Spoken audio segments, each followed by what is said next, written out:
지난주 2박 3일 동안 목요일부터 토요일까지 인주 단기 선교 잘 다녀왔습니다. 연인원 380여 명의 성도님들이 또 휴일도 반납하고 정말 헌신적으로 잘 섬겨주고 오셨습니다. 목요일에 인주 지역 5개 교회 목사님들과 점심 식사를 같이 하는데 그분들이 그러시더군요. 작년에 1년 전이죠. 인주 지역에 우리 성도님들이 왔다가 가신 이후에 정말 힘을 얻고 목회에 활력이 돈다, 그 이야기를 하시더군요. 가끔 가다가요, 대형교회가 단기 선교 같은 거 지방으로 내려갔는데 점령군 행세를 할 때가 있습니다. 그래서 오히려 지역 교회의 목회자들이 마음의 상처를 받아요. 그리고 스트레스를 받는, 아주 모멸감을 느끼는 경우도 없지 않아 있습니다. 이 얼굴 보면 알지 않습니까? 우리 인주지역 목사님들이 우리 왕성교회 성도님들 1년 전 그 단기 선교를 이렇게 말을 하시는 그 모습 보니까 정말 해처럼 환하게 웃으면서 가시가 없는, 그냥 인사말로 하는 게 아니라 정말 마음에 우러나는 그러한 표현을 하시는구나. 또 동시에 우리 성도님들이 정말 영적으로 성숙한, 그래서 배려를 잘 하시고 또 함께 동역하는 마음으로 그렇게 작년 한 해 섬기셨구나, 또 이번에도 그렇게 하시겠지라고 하는 그러한 마음을 갖게 되었습니다. 앞장서서 이끌어주신 선교팀 리더십 분들에게 감사를 드리고, 또 가든지 보내든지 하라, 이 말씀처럼 가셔서 직접 섬겨주시고 또 이곳에서 후방에서 기도해 주시고 물질로 섬겨주신 모든 우리 성도님들에게 감사를 드립니다. 하나님께서 기억해 주시고 은혜와 복으로 반드시 함께 해 주실 줄 믿습니다. 자, 오늘 우리가 읽은 시편 23편 말씀, 이스라엘의 가장 위대한 왕 다윗의 성령의 감화 감동으로 노래한 시편입니다. 여러분 한번 상상력을 한번 이렇게 발휘하셔가지고 이 시편의 요 전반적인 그 느낌, 이걸 한번 그림으로 이렇게 마음속에 한번 그려보세요. 한적하고도 풍요로운 푸른 풀밭이 쫙 펼쳐져 있습니다. 거기에 맑은 물가에서 물을 마시고 또 그 풀을 뜯어먹는 편안한 표정의 양떼가 있습니다. 먹기도 하고 또 자기도 합니다. 그러한 양떼 옆에는요, 참 인자한 표정으로 그 양떼를 최선을 다해 또 자기의 능숙함으로 섬기고 있는 목자가 있습니다. 여러분, 한마디로 이 시편 얼마나 목가적입니까? 너무나 아름다운 시이지요. 그러나 놀랍게도 정작 이 시편을 노래한 다윗은 지금 평안이라고는 도저히 찾아볼래야 찾아볼 수 없는 지경에 놓여 있습니다. 너무나 극심한 고통, 괴로움의 시간을 직면하고 있기 때문에 그렇습니다. 많은 성경학자들은 오늘 이 시편 23편의 배경을 사무엘하 15장의 사건에 유래했다, 그렇게 말들을 합니다. 어떤 사건입니까? 다윗의 아들인 왕자 압살롬, 그가 왕위 후계자인 암논이라고 하는 자기의 형을 쳐 죽이는 것입니다. 그리고 나서 망명 갔다가 다시 돌아옵니다. 이후에 3년 세월 동안 차곡차곡 반역을, 계획을 실행해 나갑니다. 그리고는 어느 한순간 꽝, 군사 반란을 일으키는 겁니다. 아버지 다윗 내가 죽인다, 그리고 이스라엘의 왕권을 내가 탈취하겠다. 이 시편을 기록할 당시에 다윗은 아마도 급히 왕궁을 탈출했기 때문에 왕으로서의 어떠한 채통, 품위 유지, 이건 생각할 겨를이 없습니다. 그저 목숨을 건지기 위해서 달렸을 거예요. 달렸을 겁니다. 이 밤, 이 시편을 노래하는 밤에 아주 그냥 휑한 들판에서 풍찬 노숙하면서 괴로움과 사랑하는 아들의 배신에 대한 쓰라린 마음을 가지고 눈물을 삼키고 있었을 것 같습니다.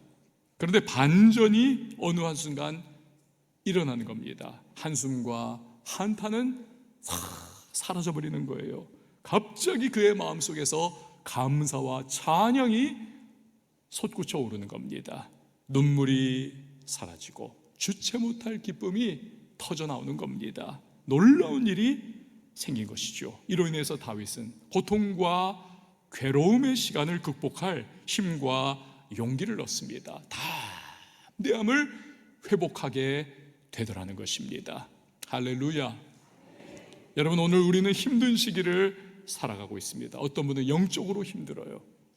너무 피폐하고 너무 그냥 뚝 떨어져 있습니다. 마음이 돌처럼 그냥 쭉 영적으로.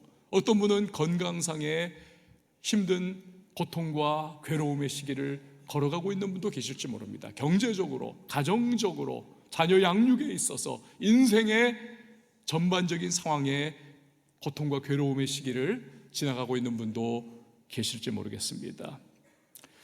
우리는요, 아무도 열애는 없습니다. 누군가 말했다지요. 좀 제발 근심도 걱정도 없는, 한숨도 없는, 좀 그런 곳에서 살고 싶어요. 돌아온 대답이 뭡니까? 저쪽 가면은 거기에는 정말 근심도 걱정도 한숨도 없는 사람들이 몰려 있답니다. 거기가 어디입니까? 공동묘지입니다.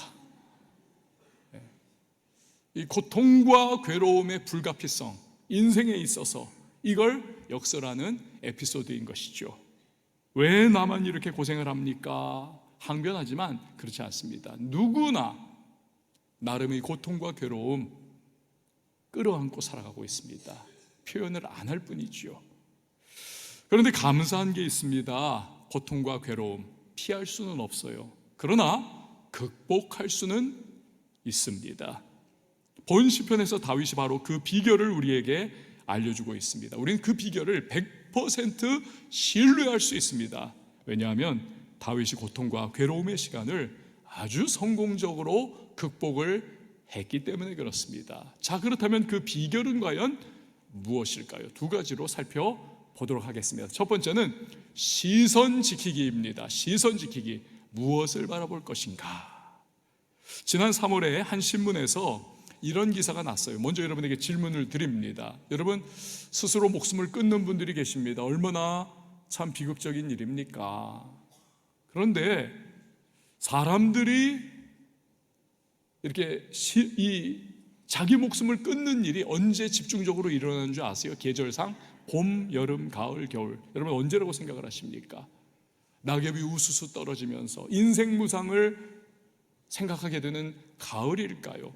아니면 차갑고 음울한 겨울에 사람들이 많이 주로 목숨을 끊을까요? 여러분, 놀랍게도 봄입니다. 봄. 만물이 소생하고 푸르르게 새로운 시작이 우리 앞에 펼쳐지는 봄이라는 거예요. 참 이상하지 않습니까? 다시 나도 시작해야지. 소망 갖게 되고 희망을 얻게 되는 그 봄날에 사람들이 이상하게 집중적으로 목숨을 끊는다는 겁니다. 이상하잖아요. 왜냐하면 주변을 다 둘러보니까 사람들은 새로운 도전을 하고 삶에 있어서 소망을 갖고 나아가고 막 변화가 일어나고 있어요. 자기의 삶을 보니까 아무런 변화가 없습니다. 늘 그대로예요. 절망감이 늘 마음을 사로잡고 있고 상대적으로 더 비교의식 가운데에 깊이 침체가 일어나는 겁니다. 그래서 봄에 집중적으로 사람들이 목숨을 끊는다는 것입니다. 제 말이 아니에요. 생명의 전화 사역을 50년 동안 해온 하상훈 원장이라고 하는 분이 신문에서 인터뷰 때 말한 겁니다. 여러분, 그래서 이걸 일컬어서 스프링 피크 타임 그런 거 있잖아요. 스프링 피크다. 봄에 피크가 일어난다. 그렇게 말을 한다는 겁니다. 결국 여러분, 관건은 무엇인가요? 뭐가 사람을 자포자기하게 만드는가? 시선이라는 겁니다. 무엇을 바라보느냐? 진짜 바라봐야 할 걸 바라보고 또 그 시선을 잘 지켜나가는 것, 이게 무엇보다도 중요하다라는 것이죠. 문제는요, 사람은 누구나 죄성을 가지고 있습니다. 이 죄성의 특징이 무엇이냐? 자꾸만 안 되는 거, 참 부정적인 거, 나쁜 쪽, 이걸 바라보게 합니다. 그래서 우리를 망하게 끌고 가는 것입니다. 사탄 마귀가 이걸 너무나 잘 활용을 하죠. 많은 분들이 여기에 휩쓸려 끌려가는 것입니다. 반면에 하나님은 창조의 근원이십니다. 생명의 근원이십니다. 그는 빛의 근원이십니다. 그래서 되는 쪽, 좋은 쪽, 긍정적인 쪽을 바라보게 하십니다. 그는 우리를 살리고 복을 주시는 하나님이십니다. 이걸 보여주는 대표적인 성경 구절이 예레미야 29장 11절이에요. 우리 같이 한번 읽어보도록 하겠습니다. 시작. 여호와의 말씀이니라. 너희를 향한 나의 생각을 내가 아나니 평안이요 재앙이 아니니라. 너희에게 미래와 희망을 주는 것이니라. 아멘. 그래서 여러분, 우리는요, 고통과 괴로움의 시간에 딱 직면하게 되면 죽을 뚱살뚱 여기에 나의 명운이 걸렸다 딱 생각하면서 우린 시선을 지켜나가야만 합니다. 누구에게로요? 하나님에게로 시선을 지켜나가야만 합니다. 그러면 소망이 생기는 것이고, 그러면 암울함의 구름이 떠나가는 것이고, 그러면 다시 시작할 힘과 용기가 내 안에서 솟구치게 되는 것입니다. 할렐루야. 하나님께 시선을 고정하는 것, 다윗이 본 시편에서 보여주는 것이 바로 그것 아닙니까? 자, 1절 말씀 우리 같이 한번 읽어보시죠. 시작. 여호와는 나의 목자시니 내게 부족함이 없으리로다. 아멘. 이 노란색으로 여호와는 여기에 강조를 했죠. 아들놈이 아비를 죽이려고 하는 겁니다. 반역은 신속했고 가담하는 무리는 눈덩이가 그냥 불어나는 것처럼 숫자가 그냥 급격하게 새를 그렇게 자랑합니다. 다 끝난 것이나 다름없다. 압살롬은 자신만만해요. 심지어 아버지의 후궁들을 모조리 범합니다. 내가 이미 왕이 됐다는 거죠. 다윗은 동서남북을 바라봐도 전혀 소망 없습니다. 모든 게 절망적이고 죽음의 그늘은 시시각각 다가오고 있습니다. 그런데 참 놀랍죠. 이때요, 다윗은 하나님을 바라보는 겁니다. 여호와는 나의 목자시니 내게 부족함이 없으리로다. 근데 그 순간에 막 반전이 시작이 되는 겁니다. 전능하신 하나님, 목동 시절에 사자와 곰의 발톱에서 다윗을 지켜주신 하나님, 골리앗과의 싸움에서 승리를 주신 하나님, 아둘람 동굴을 전전할 때 사울의 칼과 군대로부터 지켜주신 하나님, 심지어는 잘못된 판단으로 자기 자신 안전을 도모하면서 인간적인 마음으로 블레셋 왕 아기스에게로 망명을 갔던 다윗, 하나님이 아이고 이 자식아, 크게 잘못하고 실수한 자식을 그래도 끌어안아주는 아비의 마음으로 다윗을 품어주신 하나님, 지금까지 지내온 것 주의 크신 은혜라. 여러분, 지금까지 크고 작은 위기와 시련 속에서도 돌봐주시고 함께해 주신 하나님, 이 하나님을 바라볼 때 다윗의 마음에는요, 용기가 다시 솟는 것이고 담대함이 일어나는 것이고 다시 살아갈 힘을 얻게 되는 것입니다. 할렐루야. 우리나라 국기는요, 이 태극기 아닙니까? 이스라엘의 국기는 다윗의 별입니다. 여러분이 지금 보시는 거예요. 우리는 다윗의 영광스러운 후손이다 라는 거지요. 근데 이런 이스라엘은요, 아주 그냥 심각한 물 부족 국가입니다. 물 부족 국가. 당연하죠. 전국토의 3분의 2가, 우리나라도 산이 많지만 이 이스라엘은요, 전국토의 3분의 2가 아주 그냥 극심한 광야입니다. 광야. 진짜 물 찾을 수 없는 광야, 척박하고 거친 광야. 게다가 연간 강수량이 세계 평균 절반밖에 되지를 않습니다. 세계 평균. 이 세계 평균은요, 아프리카 지역 다 포함한 거예요. 세계 평균의 절반밖에 안 되는 그런 작은 강수량을 이스라엘은 가지고 있습니다. 그러니까 여러분, 그들이 다른 나라, 다른 국민 같으면 이렇게 생각할 수도 있을 거예요. 이게 뭐 어떻게 하겠는가, 이게 우리 운명이다, 이렇게 살아가는 수밖에 없지. 그런데 그들은요, 아니에요. 하나님을 바라봤습니다. 이 땅은 하나님이 우리에게 주신 젖과 꿀이 흐르는 땅이다, 축복의 땅이다. 다윗이 철저히 하나님 바라봤던 것처럼 그의 후손들인 우리도 하나님을 바라보면서 이 땅을 가꾸어 나가야 한다. 그러면서 허리띠 쫄라매고 온 국민이 이 물 절약을 최선을 다했습니다.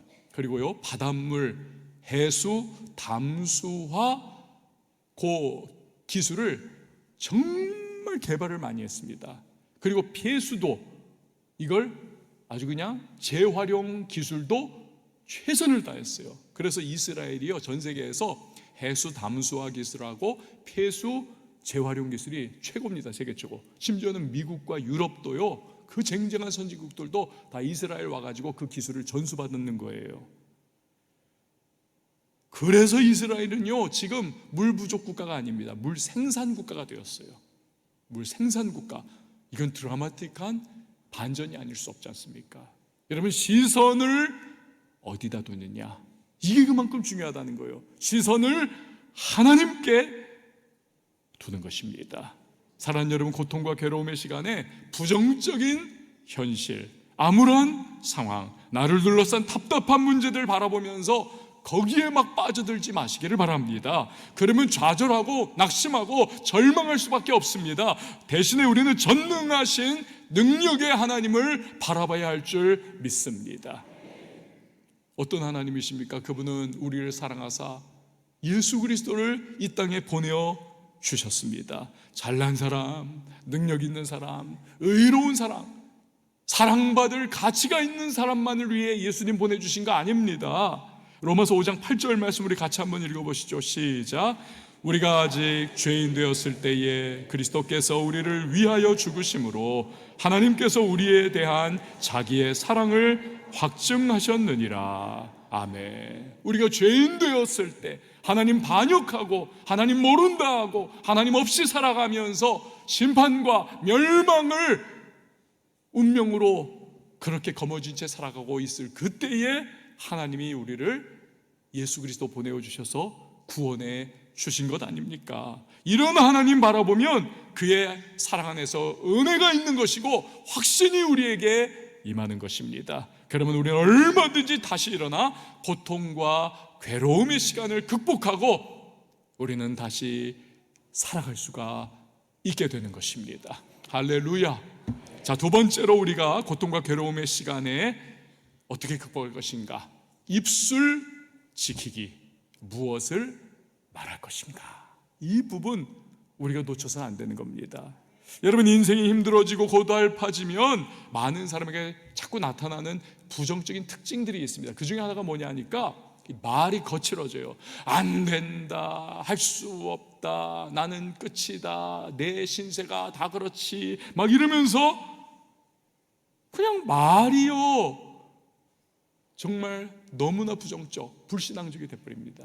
욕을 막 달고 살기도 해요. 막 자기 안에 있는 그 괴로움과 그 고통에 이 막 압박을 계속 받으니까 이걸 해소가 안 되니까 막 그냥 욕을 막 그냥 통해가지고 조금이라도 어떻게 내 마음을 좀 이렇게 해소를 하려고 하는 거지요. 문제는요, 말의 능력입니다. 말은 우리 인생의 틀입니다. 우리 인생은 말의 틀 안에서 형성이 되는 겁니다. 그래서 긍정적인 말, 믿음의 말, 이거 자꾸 하면은 인생이 그렇게 흘러가는 것입니다. 부정적인 말, 불신앙적인 말을 해도 인생이 이렇게 쓸려가게 되어 있는 것입니다.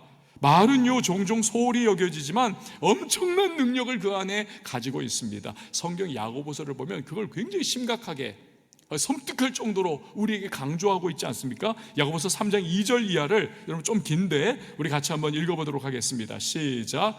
우리가 다 실수가 많으니 만일 말에 실수가 없는 자라면 곧 온전한 사람이라 능히 온 몸도 굴레 씌우리라. 우리가 말들의 입에 재갈 물리는 것은 우리에게 순종하게 하려고 그 온 몸을 제어하는 것이라. 또 배를 보라. 그렇게 크고 광풍에 밀려가는 것들을 지극히 작은 키로서 사공의 뜻대로 운행하나니 이와 같이 혀도 작은 지체로 돼 큰 것을 자랑하도다. 보라, 얼마나 작은 불이 얼마나 많은 나무를 태우는가.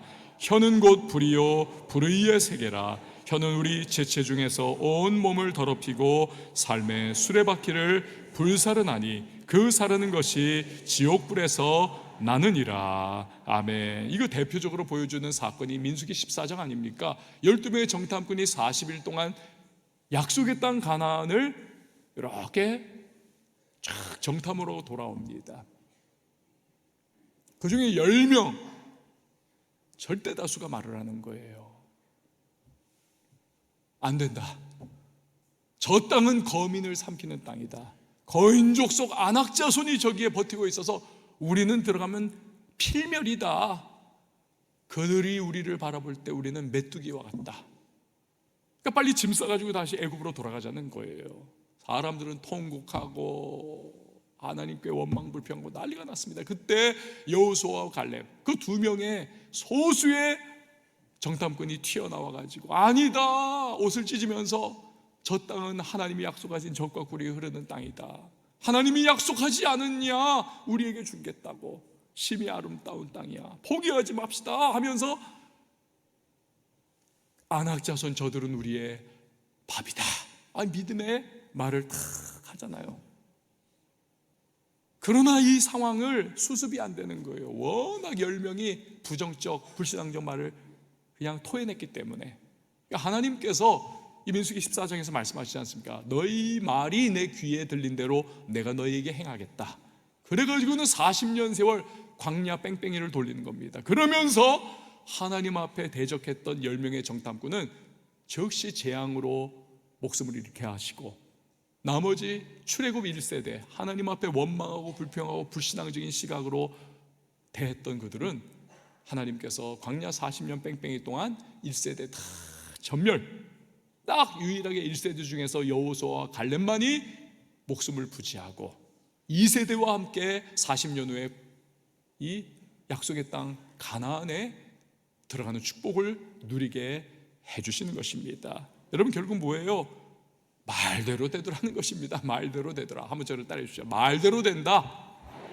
말대로 되는 거예요. 고통과 괴로움의 시간에 여러분 반드시 입술을 지키시기를 바랍니다. 이거 생사를 걸고 지키셔야 해요. 입술을 지켜야 합니다. 여기 우리 인생의 흥망성쇠가 달려 있습니다. 다윗을 보십시오. 1절 말씀 보니까 여호와는 나의 목자시니 내게 부족함이 없으리로다. 여호와는 나의 목자시니 내게 부족함이 없으리로다. 지금 부족한 투성이에요. 왕궁 뺏겼죠, 왕좌 뺏겼죠, 흥들 다 뺏겼죠, 부귀영화 다 뺏겼죠. 지금 풍찬노숙하고 있지요. 목숨이 경각간에 달려 있습니다. 다 뺏겼어요. 그런데 여호와는 나의 목자시니 내게 부족함이 없다. 믿음의 말, 긍정적인 말, 이걸 선언하고 선포하는 겁니다. 그리고 2절부터 5절에 쫙 이르기까지 자기의 과거 목동의 경험을 빌어가지고 목자 되신 하나님이 자신을 어떻게 보호하시고 인도하시고 책임져 주시고 공급해 주시는 것인가, 이걸 믿음의 언어로 예언적인 그러한 찬양으로 쫙 노래를 하고 있습니다. 그리고 6절에서 마치 쐐기를 박듯 하고 있어요. 우리 같이 한번 6절 말씀 읽어봅니다. 시작. 내 평생의 선하심과 인자하심이 반드시 나를 따르리니 내가 여호와의 집에 영원히 살리로다. 아멘. 여러분, 우리는 이후에 이 어떤 모습으로 돌아가는지 다 알고 있습니다. 하나님은 다윗의 믿음의 고백에 그대로 응답해 주셔서 그로 하여금 다시 여호와의 집, 즉 성소가 있는 예루살렘, 그 왕궁으로 돌아가게 하시고 다시 통치권을 회복하게 하시고 왕좌에 앉아 온 이스라엘을 다스리도록 역사해 주시는 것입니다. 반란을 진압하게 하시고 모든 빼앗겼던 것 다시 회복하게 하시고, 사랑하는 여러분, 믿음의 말대로 됨을 꼭 기억하시기를 바랍니다. 지금은 거의 사라진 전염병이죠. 천연두, 이거 두창이라고도 하고 마마라고도 합니다. 이거 걸려버리면 옛날에 백신이 없을 때는 막 온몸이 불덩이처럼 막 고열에 시달리고 얼굴에는 열꽃이 피고 그 열꽃핀 얼굴 잘못 건드리면은 이게 막 다 터져가지고는 평생 흉터가 남았잖아요. 막 분화구처럼, 귤껍데기처럼 곰보가 됐습니다, 소위. 저 어렸을 때 보면은 여기저기에 그 천연두 때문에 얼굴이 막 얼기설기된 그런 분들이 참 너무 안 됐어요. 평생 그걸 형벌처럼 짊어지고 살아가는 겁니다. 그런데 옛날에 그 미국의 한 마을에 천연두가 휩쓸고 갔어요. 애들 다 죽었습니다. 그런데 그 집에서도 오빠 죽고 동생 죽은 그 집에 5살짜리 딸, 이 그레이스라고 하는 여자애가 막 고열에 시달리고 얼굴에 열꽃이 피고 막 그러고 있는 거예요. 엄마가 얘 하나라도 살리자. 그래가지고는 밤낮을 불사하고 그냥 막 얘를 지극정성으로 돌보고 겨우 살려냈습니다. 그렇지만 얼굴이 그만 곰보가 되고 말았어요. 초등학교 들어갈 때쯤 이 가족이 도시로 이사를 합니다. 학교에서 짓궂은 아이들이 그레이스를 손가락질하고 놀리고 괴물이라고 흉을 봅니다. 마음에 큰 상처를 입어요. 하루 울고 있는데 엄마가 이 딸의 곰보 얼굴에 뽀뽀를 해주면서 끌어안고 이렇게 말을 해요. 그레이스야, 네가 얼마나 소중한 아이인 줄 아니? 어렸을 때 천연두가 창궐해서 너 오빠와 동생 다 하늘나라 먼저 갔어. 우리 동네 많은 아이들도 다 하늘나라 갔어. 근데 하나님이 너만은 살려주셨어. 그레이스가 눈물을 닦으면서 말을 해요. 왜요? 왜 나를 살려주셨죠? 왜냐하면 너는 소중하니까. 그리고 네가 얼마나 소중하고 귀한 아이인지를 기억하라고 하나님께서 너의 얼굴에 천연두 자국을 남겨 놓으셨단다. 너의 얼굴의 흉터는 네가 얼마나 특별하고 소중한 아이인지를 보여주는 표시야. 그래서 너의 이름도 그레이스, 은혜란다. 이런 엄마의 말에 그레이스는요, 새로운 시각으로 자신을 바라보게 됩니다. 지금껏 자기 얼굴 볼 때마다 거울로 정말 저주라 생각하고 괴물이 따로 없다 생각하고 왜 다른 애들처럼 나는 그렇지 못할까 늘 비참했었는데 오히려 이 얼굴이 하나님의 선물이라고 하는 생각이 들기 시작했어요. 마음이 바뀌면서 아이가 삶의 의미를 갖기 시작합니다. 그러다 보니까 열심히 공부를 하게 돼요. 머리가 또 굉장히 좋았나 봐요. 나중에 하버드 대학교 로스쿨에 진학을 합니다. 어느 날 파티에서 마음에 쏙 드는 남자를 딱 봤어요. 그 학교 학생입니다. 다가갔습니다. 그레이스가 먼저. 그랬더니 이 남학생이 기겁을 하면서 피하려고 해요. 당신이 나를 대하는 그 태도는 당연해요. 하지만 내 얼굴에 얽힌 이야기를 한 번만 꼭 들어주면 좋겠어요. 하지만 이 남학생이요, 그냥 가버립니다. 얼마 후에, 며칠 후에 또 그 남학생을 보게 되는 기회가 생겼어요. 또 다가갔습니다. 당신이 내 얼굴과 관계된 이야기를 좀 들어줬으면 좋겠어요. 대체 뭘까 생각이 그때 들더랍니다. 그리고 너무나 그레이스가 밝고 아주 그냥 당당한 표정으로 나오니까 이 남학생이 그래, 그럼 한번 드러나 봅시다 하면서 들었다는 거예요. 그래서 이 얘기를 쭉 한 거죠. 그러면서 둘이 이게 점점 한 번, 두 번 만나게 되고 그러다가 사랑에 빠져버렸어요. 그리고 나중에 결혼에 골인을 합니다. 이 남자가 나중에는 미국의 상원의원이 되고 그레이스는 하원의원이 됩니다. 여러분, 전에도 말씀드린 바 있지만 이 여자의 얼굴은 단위 면적당 가장 비싸게 돈이 들어가는 장소입니다. 화장품 값 너무 비싸잖아요. 터치업, 뭐 보톡스도 맞고 뭐 이것저것 하는데 그것도 굉장히 비싸지 않습니까? 또 여러분, 뭐 성형수술이라도 한번 해보세요. 몇백만 원 팍팍 나가지 않습니까? 단위 면적당 제일 비싸게 돈 들어가는 여자의 얼굴. 근데 이 그레이스가 자기 얼굴, 그만큼 여성이 참 소중히 여기고 신경 쓰는 이 얼굴, 이게 얼마나 정말 상처요 괴로움이겠습니까? 그냥 그대로 갔다면 그레이스는 히키코모리, 은둔형 외톨이가 돼가지고 그냥 집안에 틀어박힌 채 나는 저주받았어 하면서 그렇게 어두움과 우울증에 빠져 살았을지도 모릅니다. 평생을. 그런데 엄마가 해준 말, 너는 소중한 아이야. 그 말에 그레이스의 인생이 바뀌는 거지요. 여러분, 고통과 괴로움의 시간에 많은 이가 부정적인 말을 쏟아냅니다. 문제는 그 말들이 상황을 더 악화시킵니다. 말에는 힘이 있기 때문에 그렇습니다. 여러분, 믿음의 말, 긍정의 말을 할 수 있기를 바랍니다. 거기에 운명이 걸린 것처럼 우리는 입술을 지켜야만 하는 것입니다. 그럴 건덕지가 있어야지요 생각이 드십니까? 아니요, 절대 그렇지 않습니다. 성경을 보세요. 하나님이 우리를 얼마나 사랑하시는지 구구절절 나오지 않습니까? 그의 은혜는 상황을 가리지 않고 우리와 함께 해주시는 것입니다. 예수 그리스도의 십자가, 그 십자가로 그 사랑과 은혜를 확증해 주시고 우리에게 표현해 주시고 우리에게 그대로 보여주시지 않으셨습니까? 그러므로 우리는 다윗처럼 내 평생에 선하심과 인자하심이 정녕 나를 따르리니, 이 고백을 할 수가 있는 것입니다. 여러분, 그럴 때 반드시 하나님은 우리의 입술에서 나온 그 말대로 그대로 역사해 주실 줄 믿으시길 바랍니다.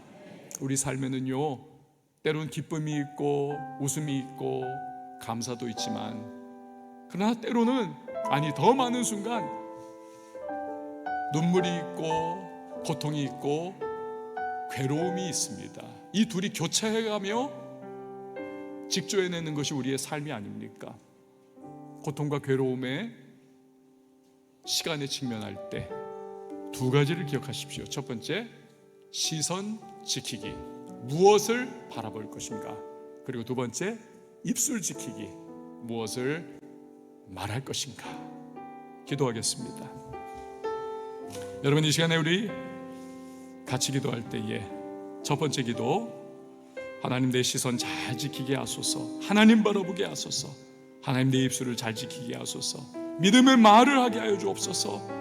부정적 말, 부정적인 시선으로 내가 내 삶에 다가온 고난과 괴로움을 하나님 잘못 다루지 않게 하시고, 주여 하나님 바라보면서 믿음의 말로 우리 삶의 변화를 일으키시는 그 하나님을 체험케 해달라고 이 시간 우리 다 같이 한번 주님의 이름 한번 외치고 통성으로 기도하며 나갑니다. 주여